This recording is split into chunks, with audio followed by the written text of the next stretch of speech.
ယောက်ျားယူလိုက်တာမဟာအမားပဲခါလဲ9ယောက်တာဝန်ကိုကြုတ်ပဲယုံရတာ तू ကတော့ဆဲလိတ်လေးတကားကားနဲ့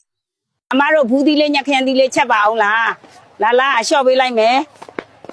ကဲဝယ်ရင်ရောင်းမယ်နော်ကျုပ်ကိုဆန်တစ်ပြိန်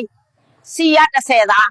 ကြက်တုံက900ဘူးငပိရ30သားချုံမောင်းက200ဘူးပေးပါဆန်တော်ဝယ်စားရတဲ့လေသမားဘဝရင်နာတယ်အချိန်တန်ရင်တမားဆောက်ကျွေးပဲဆက်နေရတာဘာမှမစားရဘူးမုံနဲ့ဝယ်လာတယ်လာစားကြဒါနဲ့နင့်တို့အဖေဖယ်သွားလဲ စပါးကင်းနဲ့လိုက်ကြည့်နေတယ် ဒီနှစ်စပါးအထွက်ဆုံးမဲ့နှစ်ဗျတိတ်မကောင်းအကျွေးတွေတော့လေပင်မြုပ်ပါပြီဗျာကျုပ်တို့လေတေးကရောင်းရတော့မယ်ထင်တယ်အကျွေးတွေကအတိုးတွေနဲ့ချီထားတာ ကလေးတွေပညာရေးကလည်းရှိသေးတယ်သိဘူးတော့သဘောပဲတော့ထမင်းစားခြင်းရှိတာနဲ့လှန့်စားတော့ကျုပ်တို့ကတော့စားသေးဘူး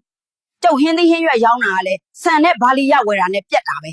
ဟင်းကဘာချက်လဲဆိုတော့တန်တလုံရွက်ဟင်းကြိုပါလာစားကြပါအောင်